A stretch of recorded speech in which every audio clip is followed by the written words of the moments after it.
City series cigars and citrus 7s, black cement 3s, 4s, the hairs and bread 11s. No doubt that I'll be wearing some fire at any sighting. With these Doran Becker 5s, you can see me in any lighting. It's exciting, I'll be flexing to the coldest degree.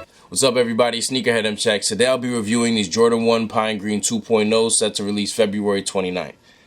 Couple of surprises on these, few things that I was not aware of until I actually got them in hand. But I can show you a lot easier than I could tell you, so let's get into this close view. Good quality shoe overall. Just a couple surprises material-wise. For those of you who saw my last review on the UNC to Chicago ones, you heard how obsessed I was with the leather quality. These, unfortunately, don't feel anything like that. It's like an unusual leather over here. Like, it's leather, but it's not the leather that we're used to getting. So here are my 2018 Pine Green ones, which have the leather that's more commonly used on Jordan 1s. You can see how it's not the same. I don't know which material I'd say is better. I actually like this new leather. I'm just really not used to it. The leather texture on the green part is different also. If you look at the 2018 pair over here, it's a little more smooth. 2020 pair just kind of has like a, like a scaly skin or reptile skin kind of vibe to it. While we're at this angle, I want to talk about the red part on these new Pines. First of all, I didn't even know these were coming with any red on them. Because they're supposed to be called the Pine Green 2.0s, I'm assuming they're going to be the same colorway as the original Pine Green ones, just with the colors being on different locations of the shoe. But they do have this red Nike Air logo up here towards the top of the tongue, which is abnormally leather, as opposed to the way that you usually get it. The Pine 2.0s have this blacked out wings logo, which kind of pops out. Now, if I'm not bugging, the Pine 2.0s have like a slightly lighter shade of green. I don't know if it's my light or what, but tell me if I'm crazy. Like, the shoe on the right is definitely a little darker. I am using a ring light to, lighten the room, because without it, my room is extremely dark. Let me show you. So yeah, that's why I use this. But I don't know. I mean, they got the same type of light on them, so I'm pretty sure the 2.0s do have a slightly different shade. It's not a huge difference, so when it comes to matching, it probably really won't even make a difference. But for the detail-oriented people, I do notice a little difference over here. But yeah, back to the logos. The Wings logo that we normally get is a lot more flat. The Wings logo on the Pine 2.0s does pop out. Kind of reminds me of the blacked out logo that they put on the satin ones. It's just a different material. So the satin ones is kind of like metal. It's really hard. Whereas these is more soft, and if you tap on it, it's not as noisy. No surprise at this angle. It's just exactly what you would expect. I just like showing y'all every single angle of the shoe, no matter how obvious or known it is, because, it's a review. That's what I'm supposed to do. Here's the back view. I just noticed something else about the tongue. You see how in the 2018 pair, they have the text on the back, which, typically comes on the back of Jordan 1 tongues. This one, which is already abnormal because of the leather, doesn't have anything over here. Looking here towards the inside of the shoe, there's more red. Got the Nike Air logo there on the insole to match the Nike Air logo over here on the tongue. And they also come with the extra red laces. I feel like if you take these red laces and put them in there, replace them with the originals, it will make this red pop more. I do typically like to stick with the original black laces on Jordan 1s. But, on certain colorways, I feel like it is necessary to switch up the laces and, get creative. Because now that I'm looking at them from this angle with these red laces, I'm already feeling the red more. So here is the sole. Although I notice a difference in the greens on the upper, as you can see down here on the sole, they're like identical. Now you might say this pair over here on the left is a little darker. That is because this is a 2018 pair. I wore them like once or twice, so that's probably dirt that you're looking at.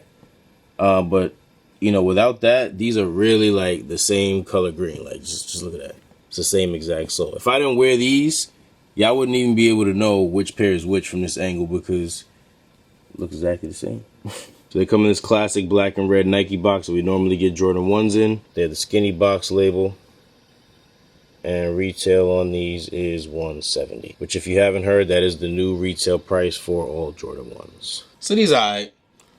Pretty nice shoe, but I do think they should have left the red out. It was unnecessary if you ask me, because I do think the shoe would have been better with just black, green, and white. One thing that might save the red in these, like I said before, I do like that they come with the red laces, and I feel like if you put the red laces in, I'm not exactly sure how they look. I haven't tried it yet, but I feel like that might help bring the red in the tongue out, so it might not look as bad then. But just now, it's just like a random color. It's like I almost thought somebody was playing a joke on me. When I opened the box and I looked at these, I'm like, wait, there's red. Like I had to check the box label to make sure I wasn't bugging and make sure somebody wasn't screwing around with me, because I'm like, since when did these have red? These supposed to be pine greens. Like, and the thing is, I love red. Red's actually my favorite color. It just really did not need to be on these. Like, I was actually really disappointed when I got these, because as a Jordan collector, we're pretty deprived of green sneakers. And when I say green sneakers, I mean this green. Not like the brighter green or the darker green. I know there's a lot of lime green or neon green in sneakers. There's also some forest green kicks. But when it comes to this shade of green, we don't get that on a lot of shoes. Like, let's just say I'm trying to match, I don't know. Let's just say I'm trying to match a Celtics jersey. Like, I'm really limited on what Jordans I could wear with a Celtics jersey. You got your Ray Allen 13s, which are really expensive, so not everybody's going to be able to get their hands on those. You got Seattle 10s, which I feel like you can only wear Seattle 10s with Seattle gear. If you're trying to match a Celtics jersey, those are out. It's just going to be weird. Even if we're going to count the Seattle 10s and say it's valid to wear them, that's only, we got 2 pairs here. You pick another color like red, I could name thousands. But I know Jordan played for the Bulls, so that's different. Even blue. There's plenty of, royal blue sneakers. Whereas when it comes to this green, we don't have many options. So the pine green ones from 2018 kind of helped me out with that. I was excited to get those. I wear those with green stuff. But when I heard we were getting a Pine Green 2.0, I was excited, because I'm like, all right, cool, we're going to be able to add to this green portfolio. I'm having more green kicks, have more variety. I can start copping more green clothes.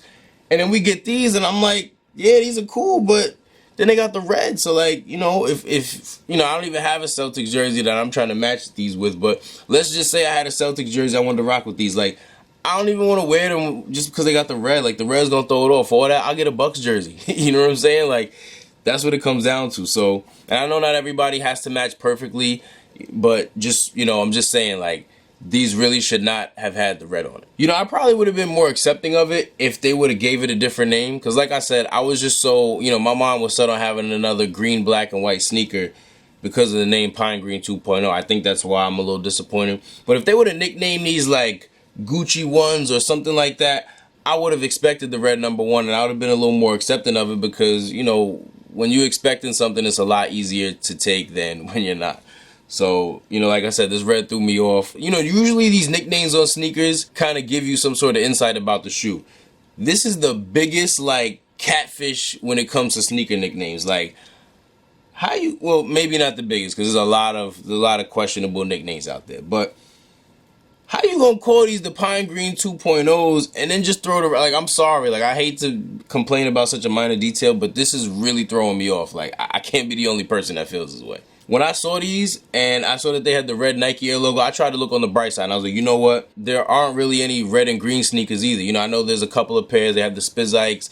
There was those 4s that was supposed to drop that I don't know if we're still getting them or not, but point is, I don't really have any red and green Jordans either. So even though you weren't expecting these, weren't really looking for these, this is kind of like a blessing in disguise, because you are getting a pair with a unique colorway that you don't really have on, any of your other pairs. So yeah, like I said, cool shoe overall, but a lot of people have been asking me, between these and the original pair from 2018, which pair do I like better? And I must say, I'm going to have to go with the original pair from 2018. Nothing against these. Like I said, these are still nice, but I'm rocking with these. Thank you guys for watching. I hope this video was helpful. If it was, please give it a like, subscribe to my channel, and make sure you turn those video notifications on so you can be notified when I drop a new video. Thanks again for watching, and I'll see y'all next time.